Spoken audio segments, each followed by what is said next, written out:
France 2 propose un deuxième numéro d'Instinct Animal ce mardi 26 décembre à 21h10.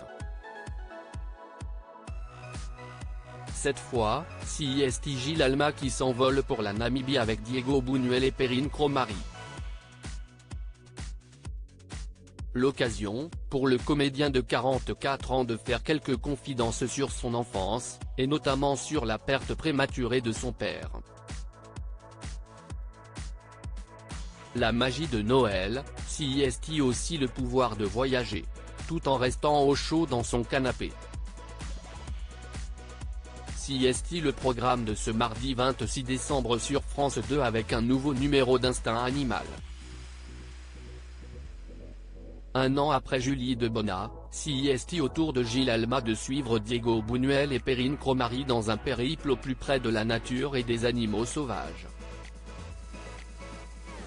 Le trio s'est envolé pour la Namibie pour partir à la rencontre de girafes, de lionnes, d'éléphants du désert, d'un rhinocéros noir mais aussi d'otaries à fourrure et même d'une baleine à bosse.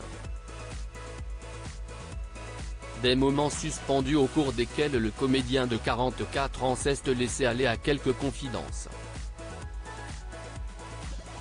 J'ai perdu mon père quand j'avais 8 ans, Gilles Alma évoque son enfance meurtrie dans Instinct Animal alors qu'il observe une scène assez rare d'un rhinocéros mâle avec son petit. Le reporter demande à son invité s'il est plutôt du genre Tanguy ou s'il est parti tôt de chez ses parents.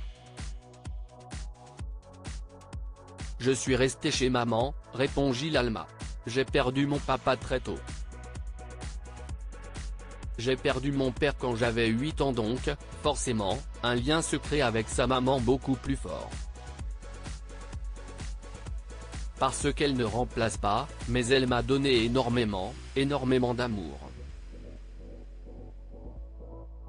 Je me suis cherché longtemps pour pallier le fait que je n'avais pas de papa, explique-t-il ensuite.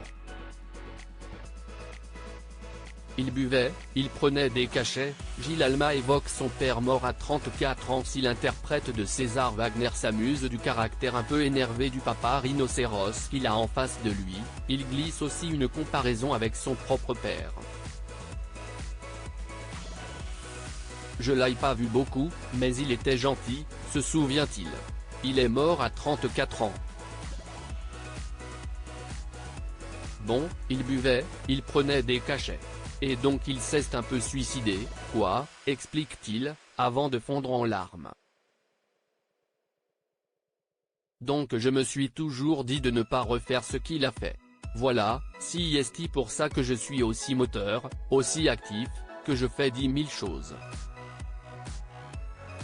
Et puis quand mes fils sont arrivés, je n'ai pas voulu reproduire, bien sûr, ce qu'il a fait. Je me suis occupé d'eux comme j'ai pu. Je m'occupe d'eux comme je peux.